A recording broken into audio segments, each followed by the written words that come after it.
جی میرے ساتھ اس وقت کھڑیاں ہاس کی سیاسی و سماجی شخصیت سردار عابد جمال لوگر صاحب موجود ہیں. ان سے آج باتیں کرتے ہیں, سیاسی اور ملکی حالات کی طرف ان کو لے کے چلتے ہیں. الیکشن چل رہے ہیں, ان سے جانتے ہیں الیکشن ہو پائیں گے یا نہیں, کیا کہتے ہیں اس حوالے سے. جی السلام علیکم وعلیکم السلام. سر, کیسے ہیں آپ؟ ٹھیک میں ٹھاک اللہ ہیں؟ کا شکر الحمدللہ. آپ ٹھیک ہیں؟ جی الحمدللہ. میں سب سے پہلے آپ کا شکر گزار ہوں کہ آپ یہاں پر تشریف لائے. اور باقی جہاں تک الیکشن کا تعلق ہے, انشاءاللہ الیکشن ہو جائیں گے. اب تو فضا بہت بہتر بن رہی ہے, خوشگوار ماحول بن رہا ہے. تو انشاءاللہ 8 جنوری کو الیکشن ہو جائیں گے. 8 فروری کو 8 فروری کو انشاءاللہ الیکشن ہو جائیں گے. تو کس پارٹی کو سپورٹ کر رہے ہیں, کیا نظریہ رکھتے ہیں آپ؟ میں مسلم لیگ نون میں شامل ہو گیا تھا, ٹھیک ہے. کافی عرصہ پہلے کی بات ہے. تو مسلم لیگ نون کو انشاءاللہ سپورٹ کریں گے. انہیں کو سپورٹ. ہاں, ادھر ہمیں خوشی ہے کہ N 132 میں سابقہ وزیر اعظم ہے میاں شہباز شریف صاحب, وہ تشریف لائے ہیں. اور میں تو سمجھتا ہوں کہ یہ ہمارے علاقے کے لیے بڑی زبردست قسم کی خوشخبری ہے, اور ہمیں فی الحال انہیں مکمل طور پر سپورٹ کرنا چاہیے.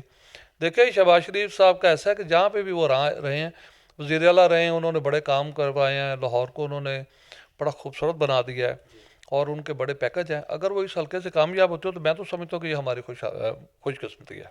ٹھیک ہے.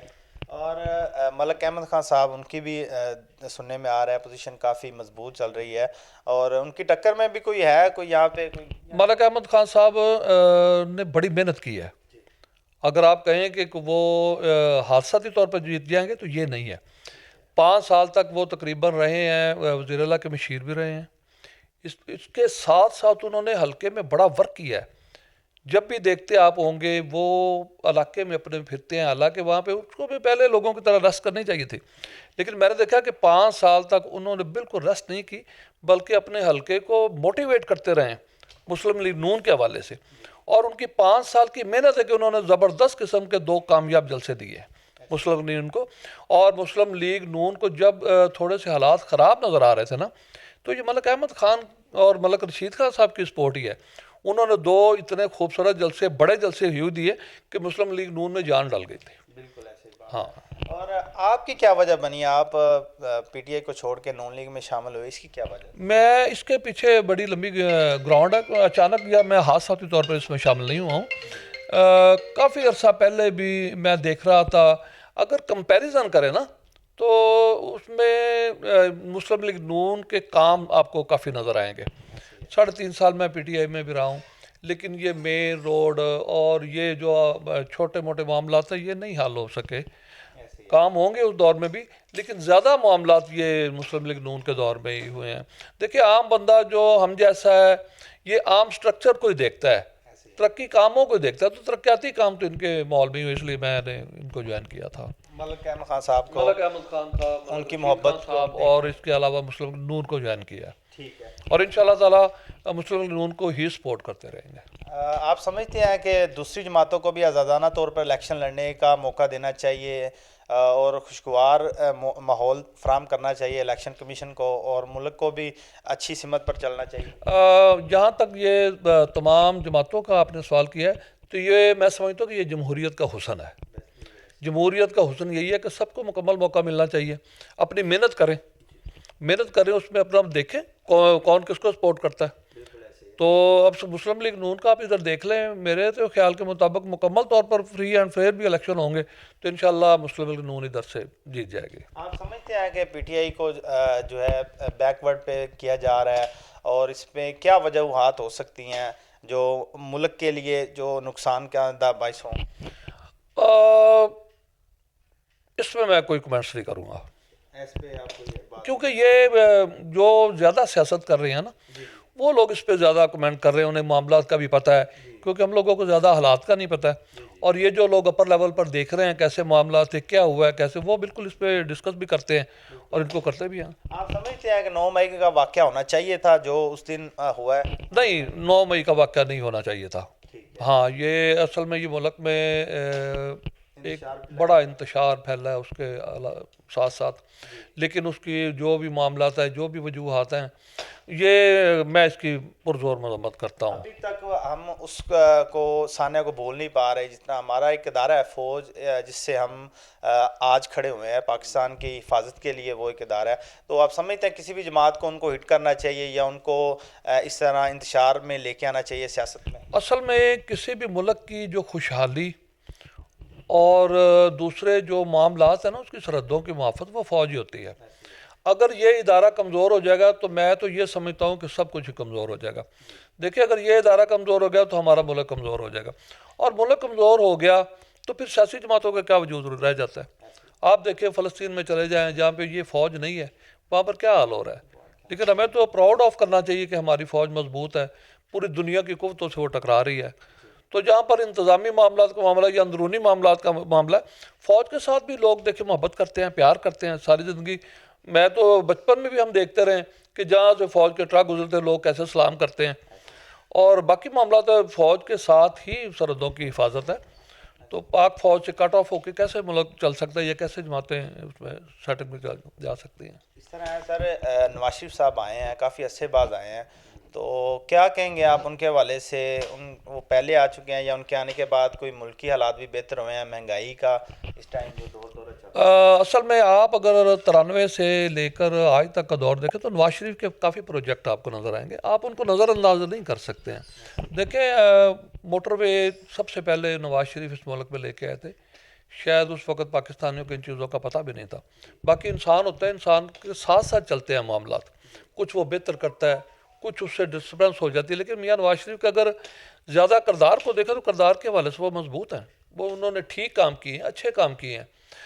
میرا خیال ہے کہ پاکستان کو یہ جو سٹرکچر ہے نا، سٹرکچر بنانے کو ان کا بڑا اچھا کردار ہے۔ باقی ان کے معاملات عدالتوں میں چلتے ہیں، اور عدالتوں کو سب سے معاملات وہی بہتر ہوتا ہے جو وہ انصاف کے تقاضے پورے کریں گے۔ ایسے ہی۔ اور آپ سمجھتے ہیں کہ اس وقت جو مہنگائی کا سسٹم چل رہا ہے، آئندہ آنے والی حکومت اس کو کنٹرول کر پائے گی؟ دیکھیں، اگر حکومت مضبوط ہوگی تو وہ کنٹرول کر سکے گی۔ اگر میں نے اپنی زندگی میں دیکھا کہ جب بھی کمزور حکومت بنی ہے، لولی لنگڑی حکومت بنی ہے، تو وہ اس میں بلیک میلنگ زیادہ ہوتی ہے، اس میں چھوٹی جماعتیں بھی بلیک میل کرتی ہیں، اور کسی بھی وزیر اعظم کو پھر کام کرنے کا موقع نہیں ملتا۔ یہ دیکھیں، بعض اوقات یہ ہوتا ہے، نگران گورنمنٹ ہی آپ دیکھ رہے ہیں کہ اوپر اور نیچے یہ 10-15 وزراء ہیں، لیکن ملک بھی چل رہا ہے اور پنجاب بھی چل رہا ہے۔ لیکن یہ بلیک میلنگ کی وجہ میں سمجھتا ہوں کہ جب ایک گورنمنٹ مضبوط نہیں ہوتی ہے تو اسے چھوٹی جماعتوں کے 80-90 بعض اوقات منسٹر بنانے پڑتے ہیں جو ملک کے لیے بوجھ ہیں، کیونکہ ہمارا ملک اتنا ابھی نہیں ہے اسٹیبلش ہے کہ اتنے بوجھ کو وہ برداشت کر سکے۔ تو میں سمجھتا ہوں کہ جو بھی اللہ کرے، اگر مسلم لیگ نون جیتی ہے تو اسے ہیوج مینڈیٹ کے ساتھ اقتدار میں آنا چاہیے، پھر یہ اچھے طریقے سے حکومت ہو سکتی ہے۔ اور جو ہمارے نگران وزیر اعلیٰ ہیں اس وقت، محسن نقوی صاحب، وہ بھی کافی ایکٹیو نظر آ رہے ہیں، ان کے حوالے سے کیا آپ کمنٹ کریں؟ مجھے ویسے ان کا تو نہیں زیادہ پتا ہے، لیکن میں نے ان کے یہ دیکھے ہیں لاہور میں لگے ہوئے موشن سپیڈ کے، تو ظاہر ہے وہ کام کر رہے ہیں تو ان کو لوگ موشن سپیڈ کہہ رہے ہیں۔ اچھا کام کر رہے ہیں، ہاں یہی ہے، ہاں جو بھی کام ہوتے ہیں وہ نظر آ جاتے ہیں۔ تو میں نے ان کے فلیکس اور وہ دیکھے ہیں لاہور میں لگے موشن سپیڈ کے نام سے، تو وہ ظاہر وہ اچھے کام کر رہے ہیں، اس لیے لوگ ان کو موشن سپیڈ کہہ رہے ہیں۔ ہمارا جو قصبہ ہے کھڑیاں ہاس، یہ ایک بالکل چھوٹا مختصر سا قصبہ ہے، یہاں پہ ہم دیکھتے ہیں کہ کافی ملک برادران کو سپورٹ مل رہی ہے، اور ان کے ساتھ کافی دھڑے شامل ہو رہے ہیں، آئے دن میں ان کی جو ہے پذیرائی ان کو مل رہی ہے۔ تو کیا سمجھتے ہیں کھڑیاں سے وہ ون ہے؟ کھڑیاں سے وہ انشاءاللہ جیت جائیں گے، کیونکہ کھڑیاں نے ہمیشہ ان کو محبت دی ہے، اور اس کے بدلے میں وہ بھی کھڑیاں کے لوگوں سے بڑی محبت کرتے ہیں۔ اور باقی علاقے میں بھی آپ دیکھ لیں ان کا ایک اچھا مضبوط دھڑا ہے، اور ساتھ ان کو مسلم لیگ نون کی سپورٹ ہے، تو امید ہے وہ اچھے مارجن سے جیت جائیں گے۔ اور یہاں پہ اس وقت میں ایک نیا سوال ایڈ کروں گا، جو گیس میں 1000 روپے فکس کر دی ہے، یہ حکومت کو کرنا چاہیے تھا کہ فکس بل میں ایڈ ہو؟ نہیں، اس کی میں مذمت کرتا ہوں، یہ نہیں کرنا چاہیے، کیونکہ لوگ غریب ہیں، لوگ جو خط استوا ہے نا اس سے نیچے جا رہے ہیں غربت کے حوالے سے۔ تو جب لوگ غریب ہوں گے تو آپ کو تو ان کی بہتری کے لیے اقدامات کرنے چاہیے، نہ کہ ان پر پہلے ٹیکس کا بڑا بوجھ ہے، نہ کہ آپ گیس کے بلوں پر یا بجلی کے بلوں پر۔ میں نے دیکھا ہے کہ یہ لوگ بہت برڈن ہے لوگوں کے اوپر، بجلی اور گیس کے بل ہی لوگوں کو اوپر نہیں آنے دے رہے ہیں۔ ان دو چیزوں پہ خصوصی توجہ آنے والی گورنمنٹ کو بھی دینی چاہیے تاکہ لوگوں میں خوشحالی آ سکے۔ بالکل ایسے۔ اور سردار برادری جو ہماری کھڑیاں میں ہے اس وقت، ان کے کافی نظریات اپنے اپنے چل رہے ہیں، تو آپ کیا سمجھتے ہیں؟ آپ کے ساتھ کافی مارجن میں لوگ جائیں گے ملک برادران کے ساتھ؟ میں صرف ایک چیز کا ڈیپینڈ کرتا ہوں کہ الیکشن نظریاتی ہونے چاہیے، برادری کے نہیں. بس آپ اسی پہ اندازہ لگا لیں. نظریات آپ کے الیکشن میں ہونے چاہیے، برادری بیس نہیں ہونا چاہیے. کیونکہ اکثر پہلے جب یہ جمہوریت نہیں تھی نا تو تب یہ الیکشن ہوتے تھے برادریوں کے، اور برادریوں کا الیکشن کے حوالے سے میں نے شروع سے دیکھا ہے کہ نقصانات ہیں. نظریات کی سیاست ہونے، جب نظریات کی سیاست ہوگی تو آپ کو جو اچھا لگے گا اس کو آپ سپورٹ کریں گے. بالکل ٹھیک ہے. اور اس وقت کھڑیاں آج کے مین جو اس ٹائم پروجیکٹ چل رہے ہیں وہ بھی ملک برادران کی وجہ سے ہی چل رہے ہیں. اور کھڑیاں ہاس میں اس وقت گرلز کالج نہیں ہے، تو آپ گزارش کریں گے ملک برادران سے، اگر وہ دیکھ رہے ہیں ہمارا پروگرام، تو ان کو یونیورسٹی ہونی چاہیے، کھیل کے لیے گراؤنڈ ہونے چاہیے، جس کے لیے جو ینگ جنریشن ہے وہ بڑی بےتاب ہے کہ ہمیں گراؤنڈ ملے. اور جو ہے بوائز کالج ہو کھڑیاں ہاس میں، گرلز کالج تو پہلے ہے، ڈگری کالج، بوائز کالج نہیں ہے. تو کیا گزارش کریں گے آپ؟ ایک ہسپتال اچھا ہونا چاہیے. ایک تو یہ ہے کہ آپ نے گرلز کالج کے حوالے سے بات کی تو وہ بنا ہوا ہے، اور میرا خیال ہے کہ وہ بھی ملک رشید خان صاحب نے بنوایا ہے، بیرون کھڑیاں میں بنا ہوا ہے. لیکن یہ جو کھڑیاں کا اندرون کا حوالہ ہے نا، وہاں پہ ایک اچھی ڈسپینسری بھی بننی چاہیے، کیونکہ اس کی بڑی زبردست کمی ہے. لوگوں کو یہاں پر صحت کی سہولت نہیں ہے. دوسرا، بوائز کالج بڑے عرصے سے انٹر ہے، اس کو بالکل ہائر میں لے کے جانا چاہیے. اسے کم از کم بی ایس کی کلاسز زیادہ لگنی چاہیے. دوسرا، جہاں پر میں یہ کہتا ہوں کہ سب سے زیادہ مسائل اجاگر کرتے ہیں نا، گورنمنٹ کسی کی بھی ہو، تو وہ صحافی برادران ہیں. اور مجھے یہ بڑی کمی محسوس یہاں پہ ہوتی ہے کہ پریس کلب کھڑیاں میں نہیں ہے.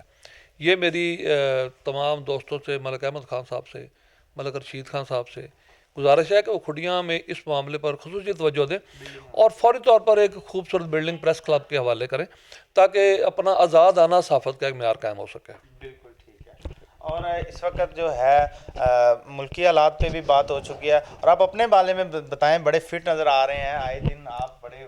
میں اپنی صحت پہ خصوصی توجہ دے رہا ہوں. ڈائٹ پلان بھی ہے میرا، اور ساتھ میں ایکسرسائز بھی الحمدللہ ٹھیک کرتا ہوں، کیونکہ اگر آپ فٹ ہیں تو پھر سب کچھ فٹ ہے. بالکل ٹھیک ہے. ہاں. ناظرین، آپ نے ہنسی مزاح سے بھرپور ملکی، سیاسی اور ہمارا جو قصبہ کھڑیاں ہاس اس کے دلچسپ گفتگو سنی. سیاسی والے سے بھی بات ہوئی، اور اسی طرح ہم آپ کو ملتے رہیں گے نئے پروگرام کے ساتھ. ہمیں